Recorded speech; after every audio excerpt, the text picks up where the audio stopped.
வணக்கம் எல்லாருக்கும். என் பேரு சௌந்தரா லட்சுமி நாராயணன் அண்ட் நீங்க பார்த்துட்டு இருக்கிறது க்ரோ தமிழ் யூடியூப் சேனல். என் ஃப்ரெண்ட்ஸ் எந்த ஐபிஓ வந்தாலும் ஒரே ஒரு கேள்விதான் கேட்பாங்க, லிஸ்டிங் கெயின்ஸ் வருமா வராதா அப்படிங்கிறது தான். பட் பிகர் பிக்சர் என்ன அப்படின்னு பார்த்தீங்கன்னா, ஐபிஓட மார்க்கெட்ஸ் ரொம்பவே டிஃப்ரெண்டான ஒரு ஸ்டோரி சொல்லும். எந்த செக்டர்ல கேபிட்டல் இன்ஃப்ளோ இருக்கு அப்படிங்கிறத நம்ம தெரிஞ்சுக்க முடியும். எந்த நிறுவனங்கள் மெச்சூர் ஆகுது பப்ளிக் மார்க்கெட்ஸ்ல தெரிஞ்சுக்க முடியும். இந்தியாவுடைய அடுத்த வளர்ச்சியின் கதை எங்க இருந்து வரப்போகுதுன்னு தெரிஞ்சுக்க முடியும். இந்தியாவுடைய ஐபிஓ மார்க்கெட் சிக்னிஃபிகண்டா ரொம்ப மெச்சூரா இருக்கு சில வருடங்களா. FY 26ல 108 companies 1.76 lakh crores main board IPO மூலமா ரேஸ் பண்ணிக்காங்க. பட் இன்ட்ரெஸ்டிங்கா ஆவரேஜ் லிஸ்டிங் ப்ரீமியம் வெறும் 8% தான். அதுக்கு முந்தின வருஷம் 28% இருந்தது. அதாவது மார்க்கெட் ஹைப் மட்டும் வாங்குறது கிடையாது. இன்வெஸ்டர்ஸ் இப்பெல்லாம் குவாலிட்டி என்ன, பிரைசிங் என்ன, பிசினஸ் டியூரபிலிட்டி என்ன, இது எல்லாத்தையும் பார்த்துட்டு தான் வாங்குறாங்க. பிரைமரி மார்க்கெட் ஃபண்ட் ரைசிங் 2026ல 4 lakh crores ஆகும்ட்டு எதிர்பார்க்கப்படுது. அதாவது ஐபிஓ பைப்லைன் வெறும் பிஸியா இருக்க போறது மட்டும் கிடையாது, ரொம்ப சீரியஸா இருக்க போகுது. ஜென்ரலா நம்ம லிஸ்டட் பண்ண பங்குகளை அனலைஸ் பண்ற மாதிரி இன்னைக்கு 2 மேஜர் அப்கமிங் ஐபிஓஸ் இருக்கு இந்தியாவில். அவங்கள பத்தி தான் நம்ம பார்க்க போறோம். இந்த 2 ஐபிஓக்கும் டேட்ஸ் இன்னும் அனௌன்ஸ் பண்ணல. பட் நம்ம அந்த ஐபிஓனுடைய வணிகம் என்ன, ஃபினான்ஷியல்ஸ் என்ன, க்ரோ ட்ரிகர் என்ன அண்ட் என்னென்ன ரிஸ்க் இருக்குது அது எல்லாத்தையும் இம்பார்ட்டண்ட்டாக பார்க்க போகிறோம். ஸோ வாங்க பார்க்கலாம், இந்த ஐபிஓ நெக்ஸ்ட் பிக் ஆப்பர்ச்சுனிட்டிஸாக மார்க்கெட்டில் இருக்க வாய்ப்பு இருக்கா அப்படிங்கிறத தெரிஞ்சுக்கலாம்.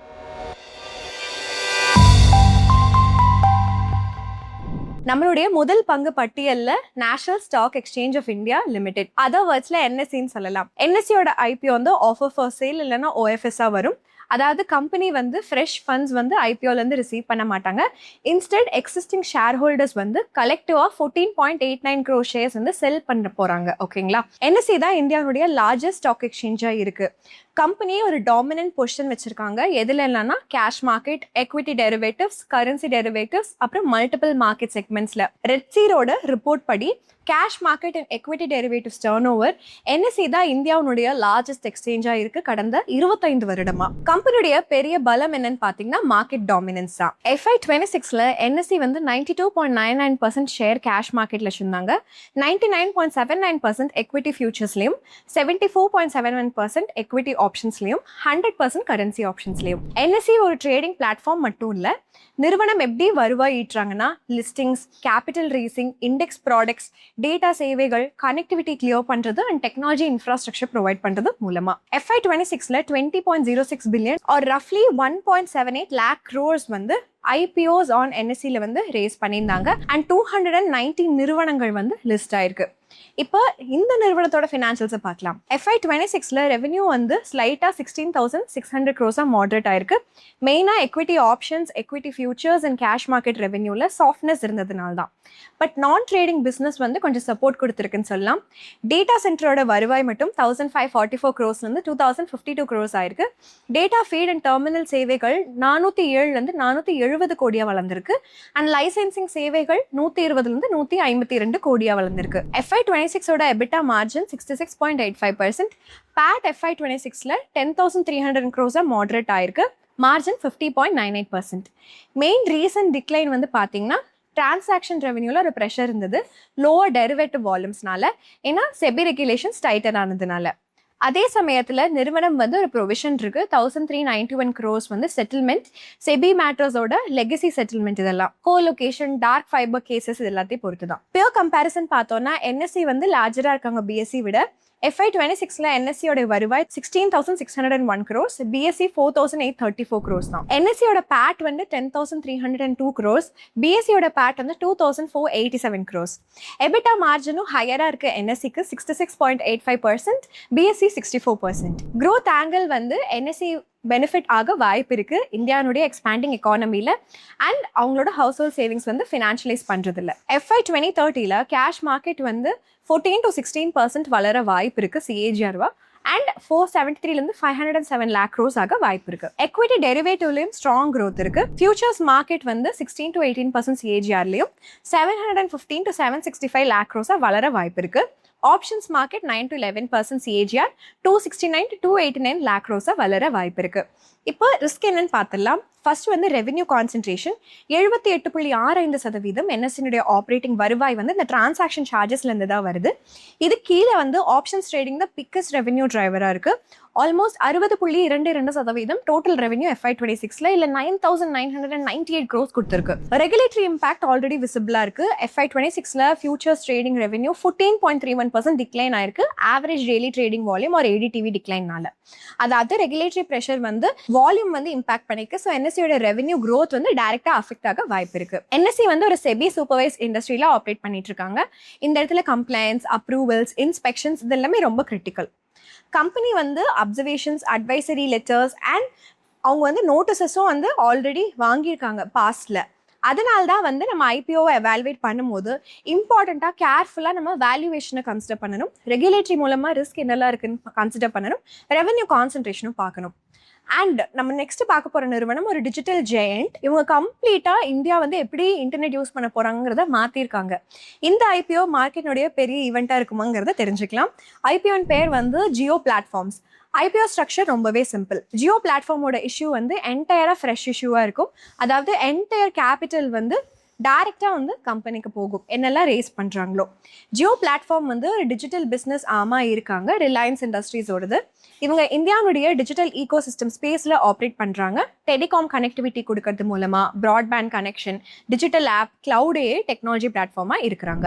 மேஜர் யூஸ் இந்த ஐபிஓடது வந்து ரீபே பண்ணுறது இல்லை ப்ரீபே பண்ணுறது எக்ஸிஸ்டிங் பாரோயிங்ஸ் ரிலையன்ஸ் ஜியோகாம் இன்ஃபோகாமோடது. இதில் இந்த கம்பெனி வந்து 27,500 rupees வந்து அலோகேட் பண்ணலான்னு இருக்காங்க. ரிமைனிங் ஃபண்ட்ஸ் வந்து ஜென்ரல் கார்பரேட் பர்பஸ்க்கு யூஸ் பண்ணலான்னு இருக்காங்க. மார்ச் 2026 படி ரிலையன்ஸ் ஜியோ இன்ஃபோகாம் வந்து 52.44 crore கஸ்டமர்ஸ் வச்சிருக்காங்க. கம்பெனி ஒரு இன்டிகிரேட்டட் ecosystemல இருக்காங்க. Mobile connectivity, fixed broadband connection, digital சேவைகள் எல்லாமே கொடுக்குறாங்க. பட் ஜியோ ஃபோக்கஸ் வந்து வெறும் கனெக்டிவிட்டியில் ஃபோக்கஸ்டாக இல்லை. இவங்க வந்து கிளவுட், ஏஐ, டிஜிட்டல் பிளாட்ஃபார்ம்ஸ் இதெல்லாமே அதே கஸ்டமர் பேஸ்க்கு கொடுக்கலாம் அப்படிங்கிற ஒரு பிளான்ல தான் இருக்காங்க. ஃபினான்ஷியல்ஸ் பார்த்தோம்னா ஜியோ growth வந்து ஒரு ஸ்கேலுடைய கதை கிடையாது, பட் மானிட்டைசேஷனோட கதை. ரெவென்யூ ஃப்ரம் ஆப்ரேஷன்ஸ் வந்து 1,09,558 crores FY24ல 17% இன்க்ரீஸ் ஆயிருக்கு. 1,28,218 crores FY25ல. இதுவே FY26ல 14.6% இன்க்ரீஸ் ஆயிருக்கு. 1,46,885 crores. அடிஷனல் சப்ஸ்கிரைபர்ஸ் ஆட் பண்ணிக்காங்க. ஆவரேஜ் ரெவென்யூ பர் யூசரும் இம்ப்ரூவ் ஆயிருக்கு. ARPU சொல்லுவோம். 5G adoption, fixed broadband expand பண்ணதுனாலையும் டேட்டா யூசேஜ் ஜாஸ்தியானதுனாலையும் சப்ஸ்கிரைபர்ஸ் வந்து 48.82 crores FY25லேருந்து 52.44 crores FY26ல ஜாஸ்தி ஆயிருக்கு. ஆவரேஜ் ரெவென்யூ பர் யூசர் 181 rupeesலேருந்து 206 rupees இப்போ 214 rupees FY26ல ஜாஸ்தியாக இருக்கு. ப்ராஃபிட்டபிலிட்டியும் வந்து growth கூட வளர்ந்துருக்கு. எபிட்டா மார்ஜின் 50.16% இருந்தது FY24ல, 51.91 இருந்தது சப்சிக்வெண்ட் இயர்ல. இப்போ 21,423 crores இருக்கு. இப்போ 51.91% இருக்கு. பேட் வந்து 21,423 crores FY24ல, இப்போ 30,049 crores FY26ல. நெட் ப்ராஃபிட்டும் வந்து 20.46% இருக்கு FY26ல பார்த்தோம்னா. டெலிகாம் மெட்ரிக்ஸ் ரொம்பவே இன்ட்ரெஸ்டிங்காக இருக்கும். ஆவரேஜ் டவுன்லோட் ஸ்பீட் வந்து 2.5 Mbpsலேருந்து 68 Mbps FY26ல மாற்றினாங்க. பர் ஜிபி டேட்டா ப்ரைஸிங் வந்து 228லேருந்து 7.9 கம்மி பண்ணிக்காங்க. ஆவரேஜ் மந்த் டேட்டா யூசேஜ் 0.2 GBலேருந்து 25.7 GB ஜாஸ்தியாக இருக்குது மார்ச் 2025ல. அண்ட் இந்த சமயத்தில் ஜியோக்கு வந்து 26.85 crores 5G சப்ஸ்கிரைபர்ஸ் இருக்காங்க. ஜியோ பிளாட்ஃபார்ம் வந்து எப்படி வந்து லிங்க் பண்ணுறாங்கன்னா டேட்டா எப்படி யூஸ் பண்ணுறாங்க, 5G எப்படி அடாப்ட் பண்ணுறாங்க, இந்த ப்ராட்பேண்ட் கனெக்ஷன், அப்புறம் ஆண்டர்பிரைஸ் தேவையான சொல்யூஷன்ஸ், கிளவுட், அதுக்கப்புறம் ஏஐ பிளாட்ஃபார்ம் பண்ணி சேல் பண்ணுறது தான் அவங்க ஐடியா. ஸோ இதுக்காக ஜியோ வந்து ஒரு இன்ஹவுஸ் டெக்னாலஜி ஸ்டாக் பண்ணுறாங்க. ஒரு பேன் இந்தியா நெட்ஒர்க் பண்ணுறாங்க ஃபைபர் ஆக்சஸ்க்கு, spectrum holdings and strong customer பேஸோட. FY26ல ஜியோனுடைய நெட் லெவரேஜ் 0.36x தான். சிக்னிஃபிகண்ட்டாக லோவராக இருக்குது. Bharti Airtel 1.36x, Vodafone Idea 10.24x. Peer கம்பேரிசனில் ஏர்டெல் வந்து லார்ஜராக இருக்காங்க. FY26 ரெவென்யூவில் 2.11 lakh crores, ஜியோ வந்து 1.47 lakh crores and Vodafone Idea 44,873 crores. But in terms of PAT margin Jio வந்து 20.46%, ஏர்டெல் 16.03%, ஜியோ பெட்டர். கிறிஸ் சைடில் பார்த்தோம்னா மேஜர் ரிஸ்க் ஹை கெபெக்ஸ் தான். கம்பெனி வந்து 1.3 lakh crores கெபெக்ஸில் கடந்த 3 வருடமாக இன்வெஸ்ட் பண்ணியிருக்காங்க.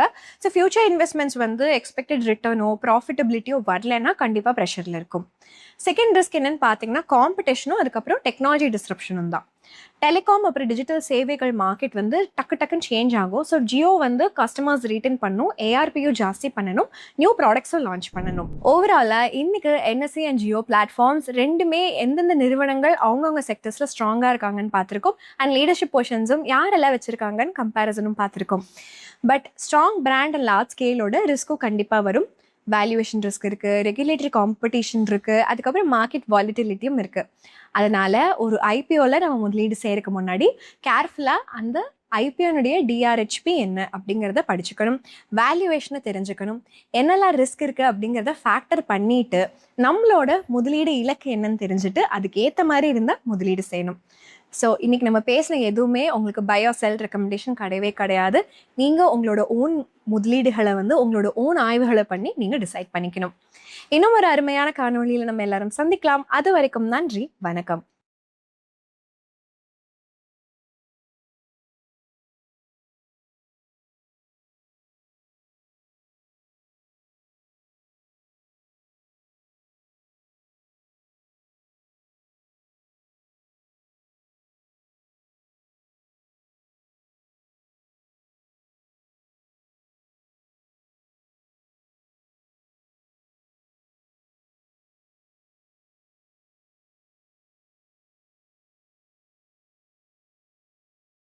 Investment in securities market are subject to market risks. Read all the related documents carefully before investing. Please read the risk disclosure documents carefully before investing in equity shares, derivatives, mutual fund, and or other instruments traded on the stock exchanges.